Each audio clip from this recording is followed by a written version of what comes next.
저가 매매로 처리하는 경우 자녀에게는 3억 원이나 싸게 살 수 있는데 세금은 한 푼도 내지 않습니다. 케이스에서는 딱 3억 원 싸게 7억 원에 팔았기 때문에 증여세가 한 푼도 발생하지 않습니다. 부모님이 가진 집 저가로 양도하고 싶으시다면 두 가지 세금 확인하셔야 합니다. 확인하셔야 하는 세금 두 가지는요.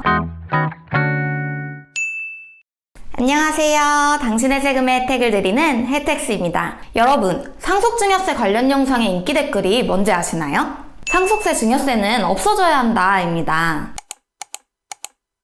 그래서 오늘은 세금 없이 증여효과 내는 법 알려드리겠습니다.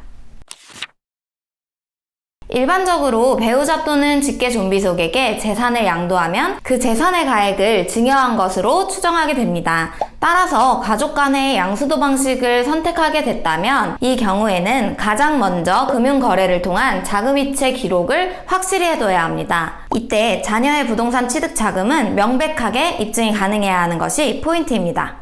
부모님이 가진 집 저가로 양도하고 싶으시다면 두 가지 세금 확인하셔야 합니다. 확인하셔야 하는 세금 두 가지는요. 자녀 입장에서는 증여세, 부모 입장에서는 양도세입니다.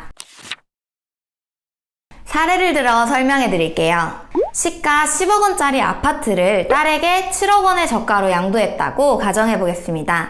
첫 번째, 증여세를 확인하셔야 하는데요. 딸은 실질적으로 3억 원을 싸게 샀기 때문에 3억 원의 이익이 생기는 것이죠. 그래서 증여세 문제를 검토해 보셔야 합니다. 이에 대한 규정이 상속세 및 증여세법에 있습니다. 상증세법에 의하면 특수관계인 간에 재산을 시가보다 낮은 가액으로 양수할 때 그 대가와 시가의 차이가 시가의 30% 그리고 3억 원 중 적은 금액보다 차이가 많이 나는 경우에는 증여세를 과세하고 있습니다. 따라서 먼저 말씀드린 사례에서는 시가의 30%와 3억 원 중 적은 금액, 즉 3억 원이 되겠죠. 그것보다 더 싸게 팔게 되는 경우에는 증여세가 과세되는 것이죠. 케이스에서는 딱 3억 원 싸게 7억 원에 팔았기 때문에 증여세가 한 푼도 발생하지 않습니다. 만약 6억 원에 팔았다면 7억까지만 증여세가 안 나오므로 1억 원에 대해서는 증여세가 과세되겠죠. 두 번째 확인하셔야 되는 세금은 양도세입니다. 부모 입장에서는 양도세 분항행위 계산 부인 문제를 검토해 보아야 합니다. 양도세에서는 시가의 5%와 3억 원 중 적은 금액 이상 차이가 나면 시가에 양도한 것으로 보고 양도세 계산을 시가로 하게 됩니다.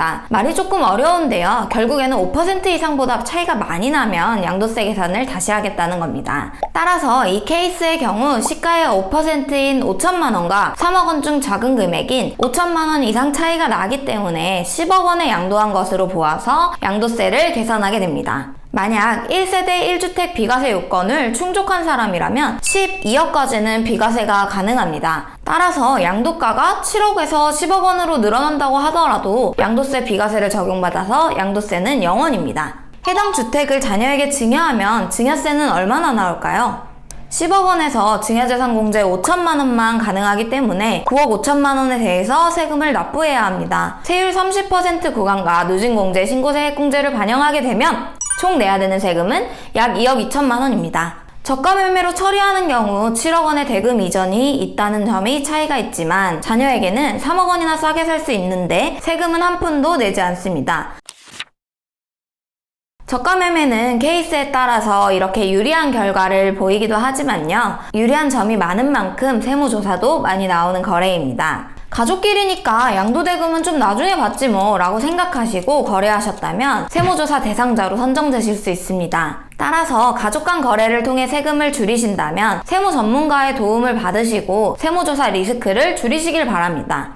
저 혜택스에게 의뢰주시는 분들께는 매매계약서 작성부터 감정평가, 세금신고, 사후 대응까지 꼼꼼히 전 단계에서 챙겨드리고 있습니다. 오늘도 영상 시청해주셔서 감사합니다. 혜택스 채널의 구독과 좋아요, 알림 설정을 통해서 세금 혜택과 가까워지세요. 감사합니다.